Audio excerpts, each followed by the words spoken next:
ಕಡಿಮೆ ಬೆಲೆಗೆ ಸಿಗುತ್ತೆ ಅಲ್ವಾ? ಸ್ವಂತ ಅನುಭವ ಇದು ನಮ್ಗೆ. ಇದನ್ನೆಲ್ಲ ಸಿಪ್ಪೆ ತೆಗಿಬೇಕು. ಇದೇ ನೀರಲ್ಲೇ ಇರ್ಬೇಕದು. ಮೇನ್ ಇದು ಪೈಲ್ಸ್ ಅಂತಾರಲ್ವಾ, ಮಲಬದ್ಧತೆ. ನೋಡಿ, ಇದನ್ನ ಇದಕ್ಕೆ ಸೇರಿಸ್ತಾ ಇದ್ವಿ. ಅವ್ರ ವೈದ್ಯರ ಸಲಹೆ ಪಡ್ಕೊಂಡು ಇದನ್ನ ಸೇವನೆ ಮಾಡ್ಬೇಕು. ಈ ರೀತಿ ಚೆನ್ನಾಗಿ ಮಿಕ್ಸ್ ಮಾಡ್ಕೋಬೇಕು. ಹಾಯ್, ಎಲ್ಲರಿಗೂ ನಮಸ್ಕಾರ ಸ್ನೇಹಿತರೆ. Welcome to our channel. ಸ್ನೇಹಿತರೆ, ಇಂದಿನ ವಿಡಿಯೋದಲ್ಲಿ ನಿಮಗೆ ಒಂದು ಅದ್ಭುತವಾದ ಕಾಯಿಯ ಬಗ್ಗೆ ನಾವು ಈ ವಿಡಿಯೋದಲ್ಲಿ ನಿಮಗೆ ತಿಳಿಸ್ಕೊಡ್ತೀವಿ. ಆ ಕಾಯಿ ಯಾವುದು, ಆ ಕಾಯಿಯಿಂದ ಜ್ಯೂಸ್ ಮಾಡೋದು ಹೇಗೆ, ಆ ಜ್ಯೂಸ್ ಅನ್ನ ಕುಡಿದ್ರೆ ನಮ್ಗೆ ಆಗುವಂತ ಪ್ರಯೋಜನ ಏನು, ಆ ಜ್ಯೂಸ್ ಅನ್ನ ಯಾರು ಕುಡಿಬಾರ್ದು, ಹೇಗ್ ಕುಡಿಬೇಕು, ಯಾವ ಟೈಮಲ್ಲಿ ಕುಡಿಬೇಕು ಅನ್ನೋದನ್ನ ನಮ್ಮ ತಾಯಿ ನಿಮ್ಗೆ ಡೀಟೇಲ್ ಆಗಿ ಹೇಳ್ತಾರೆ. ನಮ್ಮ ತಾಯಿನೇ ಕೇಳೋಣ ಬನ್ನಿ. ಅಮ್ಮ, ಹೇಳಮ್ಮ. ವೀಕ್ಷಕರಿಗೆಲ್ಲ ನಮಸ್ಕಾರ. ವೀಕ್ಷಕರೇ, ಹೇಗಿದ್ದೀರಾ? ಚೆನ್ನಾಗಿದ್ದೀರಾ? ನೋಡಿ, ನಮ್ಮ ಮಗ ಹೇಳ್ದಂಗೆ ಆ ಕಾಯಿಯ ಬಳಕೆಯನ್ನ ಯಾವ ರೀತಿ ಮಾಡ್ಬೇಕು, ಹೇಗ್ ಮಾಡ್ಬೇಕು, ಮತ್ತೆ ಅದರಿಂದ ಹೇಗೆ ಜ್ಯೂಸ್ ಅನ್ನ ತಯಾರು ಮಾಡ್ತೀನಿ, ಅದರ ಬಗ್ಗೆ ಪೂರ್ಣ ವಿವರಣೆಯನ್ನ ನಿಮ್ಗೆ ನೀಡ್ತೀನಿ. ವೀಕ್ಷಕರೇ, ಬನ್ನಿ ಹೋಗೋಣ. ಬನ್ನಿ. ನೋಡಿ, ಅದ್ಭುತವಾದ ಕಾಯಿ ಯಾವುದು ಅಂತ ನಿಮ್ಗಿಲ್ಲಿ ತೋರಿಸ್ತೀನಿ. ಇದರ ಹೆಸರು ನಿರಂಜನ್ ಕಾಯಿ ಅಂತಾರೆ. ಇದು ಉತ್ತರ ಕರ್ನಾಟಕದ ಕಡೆ ಜಾಸ್ತಿ ಬೆಳಿತಾರೆ. ದಕ್ಷಿಣ ಕರ್ನಾಟಕದಲ್ಲಿ ಜಾಸ್ತಿ ಇದು ಬೆಳೆಯಲ್ಲ. ಆದ್ರಿಂದ ಇದು ನಮ್ಗೆ ಹೆಚ್ಚು ಪರಿಚಯ ಇರೋದಿಲ್ಲ. ಅದಕ್ಕೆ ನಿಮ್ಗೆ ಇದ್ರ ಬಗ್ಗೆ ಹೇಳಿದ್ದೀನಿ. ಈಗ ಇದನ್ನ ಹೇಗ್ ಮಾಡ್ಬೇಕು, ಮಾಡಿದ್ಮೇಲೆ ಹೇಗ್ ಬಳಸ್ಬೇಕು, ಯಾವ ಸಮಯದಲ್ಲಿ ಬಳಸ್ಬೇಕು, ಎಷ್ಟು ಪ್ರಮಾಣದಲ್ಲಿ ಬಳಸ್ಬೇಕು ಅನ್ನೋದನ್ನ ತಿಳಿಸ್ಕೊಡ್ತೀನಿ. ಮಾಡಿದಾದ್ಮೇಲೆ ಅದ್ರ ಉಪಯೋಗಗಳನ್ನ ನಿಮ್ಗೆ ಹೇಳ್ತೀನಿ. ನೋಡಿ, ಈಗ ನಾನು 6 ಕಾಯಿಗಳನ್ನ ತಗೊಳ್ತೀನಿ. ನಿಮ್ಗಿಷ್ಟ ಎಷ್ಟು ಬೇಕಾದ್ರೂ ತಗೋಬಹುದು. 6 ಕಾಯಿಯನ್ನ ತಗೊಂಡಿದ್ದೀನಿ. ಇದನ್ನ ತೊಳೆದು ಚೆನ್ನಾಗಿ ಸುಮಾರು 7 ಅಥವಾ 8 ಗಂಟೆಗಳ ಕಾಲ ನೆನ್ಸಿಡ್ಬೇಕು. ನೆನ್ಸಿಟ್ಟ ಮೇಲೆ ಏನಾಗಿದೆ ಅಂತ ತೋರಿಸ್ತೀನಿ. ನೋಡಿ, ಇದು 8 ಗಂಟೆಗಳ ಕಾಲ ನೆನ್ಸಿಟ್ಟಿರುವಂತ ನಿರಂಜನ್ ಕಾಯಿಗಳು. ಫಸ್ಟ್ ನೆನ್ಸ್ಕೊಂಡ್ಬಿಟ್ಟಿದ್ದಮ್ಮ ಇದನ್ನ? ಹೌದಪ್ಪ, ವಿಡಿಯೋ ಮಾಡ್ಬೇಕಲ್ಲ, ಅದಕ್ಕೆ ನೆನ್ಸಿಟ್ಕೊಂಡಿದ್ದೀನಿ. ಈಗ ನೆಕ್ಸ್ಟ್ ಹೇಳಮ್ಮ. ನೋಡು, ಈ ತರ ಬಿಟ್ಕೊಳ್ಳುತ್ತೆ. ನೆಕ್ಸ್ಟ್ ಏನ್ ಮಾಡ್ಬೇಕು ಅಂದ್ರೆ ಇದನ್ನೆಲ್ಲ ಸಿಪ್ಪೆ ತೆಗಿಬೇಕು. ಇದೇ ನೀರಲ್ಲೇ ಇರ್ಬೇಕದು. ಈ ಸಿಪ್ಪೆನೆಲ್ಲ ಬಿಡಿಸ್ಕೋಬೇಕು. ನೋಡಿ, ಬಿಡಿಸ್ತಾ ಇದ್ದೀನಿ.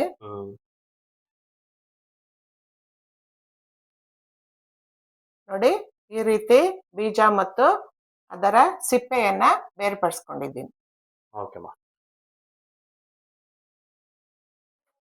ನೋಡಿ, ಈಗ ಒಂದು ಗಾಜಿನ ಬಟ್ಲನ್ನ ಇಡ್ತಾ ಇದ್ದೀನಿ. ಅದ್ರೊಳಗೆ ಇದನ್ನ ಸೇರಿಸ್ತಾ ಇದ್ದೀನಿ.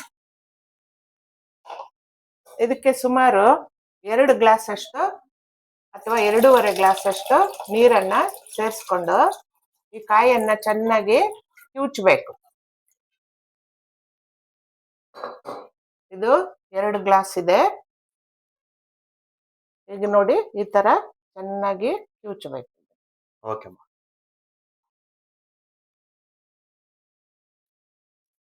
ಇದರಲ್ಲಿ ನಾರಿನಾಂಶ ತುಂಬಾ ಇರೋದ್ರಿಂದ ಚೆನ್ನಾಗಿ ಅದನ್ನ ಕಿವುಚ್ಬೇಕು. ಯಾಕೆ ಸಿಪ್ಪೆ ಬೀಜ ಎಲ್ಲ ತೆಗೆದ್ಬಿಟ್ಟಿದೀವಲ್ಲ, ಚೆನ್ನಾಗಿ ಕಿವುಚಿದೀವಿ. ಈಗ ಇದಕ್ಕೆ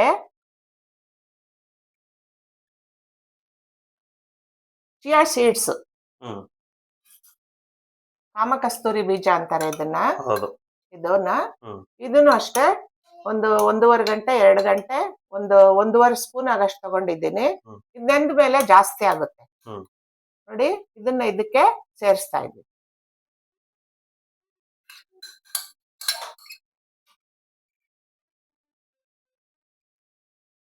ಚೆನ್ನಾಗಿ ಮಿಕ್ಸ್ ಮಾಡ್ಬೇಕು.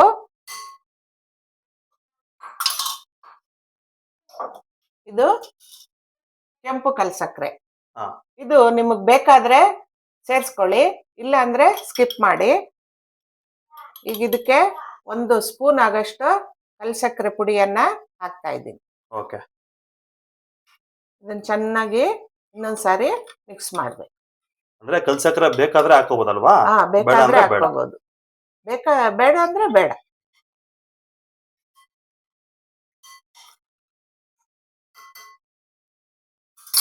ಇಷ್ಟೇ ಇದು. ಹ್ಮ್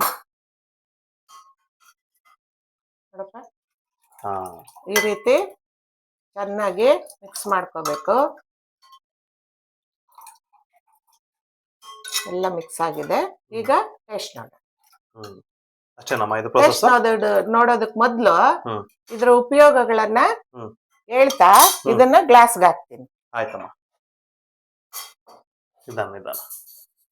ಹ್ಮ್ ಇದ್ರ ಉಪಯೋಗ ಏನು ಅಂದ್ರೆ ಹ್ಮ್ ಇದ್ರಲ್ಲಿ ತುಂಬಾ ನಾರಿನಂಶ ಇದೆ. ಹ್ಮ್ ಮೇನ್ ಇದು ಪೈಲ್ಸ್ ಅಂತಾರಲ್ವಾ, ಹ್ಮ್ ಮಲಬದ್ಧತೆ, ಅದನ್ನ ಇದು ಕಂಟ್ರೋಲ್ ಮಾಡುತ್ತೆ. ಆಮೇಲೆ ಉರಿ ಮೂತ್ರ, ರೀಸಸ್ ಮಾಡೋವಾಗ ಉರಿ ಅಂತಾರಲ್ವಾ, ಕಣ್ಣುರಿ, ಪಾದ ಉರಿ ಅಂತ ಹೇಳ್ತಾರೆ. ಮತ್ತೆ ಸ್ಕಿನ್ಗೆ ಹೀಟ್ ಇಂದ ಮೊಡವೆಗಳಾಗೋದು ಅವೆಲ್ಲ ಆಗುತ್ತೆ. ಅದು ಮತ್ತೆ ಹೆಣ್ಮಕ್ಳು ಮುಟ್ಟಾದ ಸಮಯದಲ್ಲಿ ತುಂಬಾ ಬ್ಲೀಡಿಂಗ್ ಆದ್ರೆ ಅವ್ರಿಗೆ ತುಂಬಾ ಟಯರ್ಡ್ ಆಗ್ತಾರೆ. ಅಂತ ಸಮಯದಲ್ಲಿ ಈ ರೀತಿ ಒಂದು ನಿರಂಜನಕಾಯಿ ಜ್ಯೂಸ್ ಅನ್ನ ಈ ರೀತಿ ಮಾಡ್ಕೊಂಡು ಕುಡಿದ್ರೆ ಅವ್ರಿಗೆ ಆ ಬ್ಲೀಡ್ ಆಗೋದು ಕಡಿಮೆ ಆಗುತ್ತೆ. ಆಮೇಲೆ ಮಲಬದ್ಧತೆಯಿಂದ ನರಳ್ತಿರ್ತಾರಲ್ಲ ಅಂತವರು ಈ ಜ್ಯೂಸ್ ಅನ್ನ ಕುಡಿದ್ರೆ ದೇಹದ ಉಷ್ಣಾಂಶ ಕಡಿಮೆ ಆಗಿ ಮಲಬದ್ಧತೆ ಈಸಿಯಾಗಿ ಆಗುತ್ತೆ. ಬಾಡಿ ಹೀಟ್ ಇರೋರು ಕುಡಿಬೋದಮ್ಮ ಇದನ್ನ? ತುಂಬಾ body heat, excess of heat ಅಂತಾರಲ್ವಾ, ಹ್ಮ್. ಅವಾಗ ಎಳ್ನೀರ್ಗಿಂತಲೂ ತುಂಬಾ ಇದು ಒಳ್ಳೆ ಪಾನೀಯ, ಹೌದು, ಜ್ಯೂಸು. ಆದ್ರೆ ಇದು ಎಲ್ಲ ಗ್ರಂಥಿಗೆ ಅಂಗಡಿಗಳಲ್ಲೂ ಸಿಗುತ್ತೆ. ಗಂದಿಗೆ ಅಂಗಡಿಯಲ್ಲಿ? ಗಂದಿಗೆ ಅಂಗಡಿಯಲ್ಲಿ ಸಿಗುತ್ತೆ. ಸಿಕ್ಕಿಲ್ಲ ಅಂದ್ರೆ ನಾವು ಆರ್ಡರ್ ಮಾಡಿದ್ರೆ ಅವರು ತರಿಸ್ಕೊಡ್ತಾರೆ. ಇದನ್ನ ಸುಮಾರು 3 ತಿಂಗಳು ದಿನ ಬಿಟ್ಟು ದಿನ 3 ತಿಂಗಳು ಕುಡಿದ್ರೆ ನಮ್ಗೇನು ಅನಾರೋಗ್ಯಗಳು ಇರುತ್ತಲ್ಲ, ಗ್ಯಾಸ್ಟ್ರಿಕ್ ಸಮಸ್ಯೆ, ಆಮೇಲೆ ಉರಿ ಮೂತ್ರ ರೋಗ, ಇವೆಲ್ಲನೂ ಕ್ರಮೇಣ ಏನಾಗುತ್ತೆ, ಕಡಿಮೆ ಆಗುತ್ತೆ. ಹೌದು, ನಿಜ. ಹೆಣ್ಣು ಮಕ್ಳಿಗಂತೂ ಇದು ಹಿಮೋಗ್ಲೋಬಿನ್ ಜಾಸ್ತಿ ಮಾಡುತ್ತೆ. ಆಯ್ತಾ? ಅದಕ್ಕೆ ವೀಕ್ಷಕರೇ, ಯಾರು ಕುಡಿಬಾರ್ದಮ್ಮ ಇದನ್ನ ಕೆಲವ್ರಿಗೆ ಅಸ್ತಮ ಇರುತ್ತಲ್ವಾ, ಅಸ್ತಮ ಅಂದ್ರೆ ಗೊತ್ತಲ್ಲ, ತುಂಬಾ ಕಫ ಕೆಮ್ತಾ ಇರ್ತಾರೆ.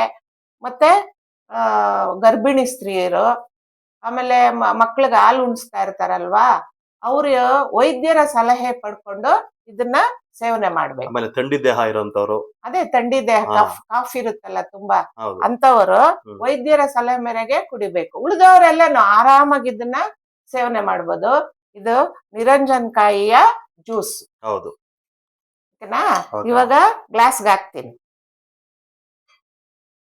ಇದೇನು ಹೆಚ್ಚು ಬೆಲೆ ಇರಲ್ಲ, ಇದಕ್ಕೆ ಕಡಿಮೆ ಬೆಲೆಗೆ ಸಿಗುತ್ತೆ.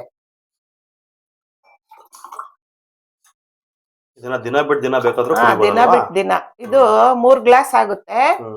3 ಜನ ಕುಡಿಬಹುದು. ಬೆಳಗ್ಗೆನಾದ್ರೂ ಕುಡಿಬಹುದು, ಸಾಯಂಕಾಲನಾದ್ರೂ ಕುಡಿಬಹುದು. ಬೆಸ್ಟ್ ಅಂದ್ರೆ ನೈಟ್ ಟೈಮ್ ಕುಡಿದ್ರೆ ತುಂಬಾ ಒಳ್ಳೇದಲ್ವಮ್ಮ? ನೈಟ್ ಟೈಮ್ ಕುಡಿದ್ರೆ ಒಳ್ಳೇದು. ಯಾಕೆಂದ್ರೆ ನಮ್ಗೆ ಸ್ವಲ್ಪ ಎಲ್ಲ ಹೀಟು ಅಂತ ಹೇಳಿದಾಗ ನಾವು ಮಾಡ್ಕೊಂಡು ಕುಡ್ದಿದ್ದೀವಲ್ಲ, ಅಲ್ವಾ? ಸ್ವಂತ ಅನುಭವ ಇದು ನಮ್ಗೆ. ಅದಕ್ಕೆ ವೀಕ್ಷಕರು ಇದನ್ನ ನೋಡಿ ಮಾಡ್ಕೊಂಡು ಕುಡ್ದು ಅವರ ಅನಾರೋಗ್ಯಗಳನ್ನ ಕಡಿಮೆ ಮಾಡ್ಕೊಳ್ಳಿ, ಅವರ ಆರೋಗ್ಯವನ್ನ ಕಾಪಾಡ್ಕೊಳ್ಳಿ ಅನ್ನೋ ಉದ್ದೇಶದಿಂದ ಈ ಒಂದು ಜ್ಯೂಸ್ ಅನ್ನ ಮಾಡಿದ್ದೀನಿ. ವೀಕ್ಷಕರೇ, ತಪ್ಪದೆ ಈ ಜ್ಯೂಸ್ ಅನ್ನ ಮನೇಲಿ ಮಾಡ್ಕೊಂಡು ಕುಡೀರಿ ವೀಕ್ಷಕರೇ. ಓಕೆ ಸ್ನೇಹಿತರೆ, ನಿರಂಜನಕಾಯಿಯಿಂದ ನಮ್ಮ ತಾಯಿ ಒಂದು ಜ್ಯೂಸನ್ನ ರೆಡಿ ಮಾಡಿದ್ದಾರೆ. ಇದನ್ನ ಕುಡಿತಾ ಇದ್ದೀನಿ. ನೀವು ಸಹ ತಪ್ಪದೆ ಇದನ್ನ ಮನೆಯಲ್ಲಿ ಮಾಡ್ಕೊಂಡು ಕುಡೀರಿ. ಓಕೆನಾ? ಈಗ ನಾನು ಕುಡಿತಾ ಇದ್ದೀನಿ.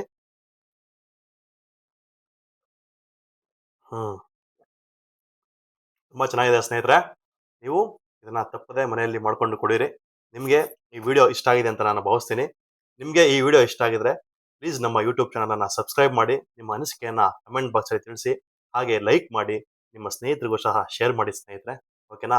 ಹೀಗೆ ನಾವು ಹೊಸ ವಿಡಿಯೋಗಳನ್ನ ಅಪ್ಲೋಡ್ ಮಾಡ್ತಾ ಇರ್ತೀವಿ. ನಿಮ್ಮ ಸಪೋರ್ಟ್ ನಮಗೆ ಬಹಳ ಮುಖ್ಯ. ಪ್ಲೀಸ್ ನಮಗೆ ಹೀಗೆ ಸಪೋರ್ಟ್ ಮಾಡ್ತಾ ಇರಿ. ಮುಂದಿನ ವಿಡಿಯೋದಲ್ಲಿ ಸಿಗ್ತೀವಿ. ಅಲ್ಲಿವರೆಗೂ ನಮಸ್ತೆ.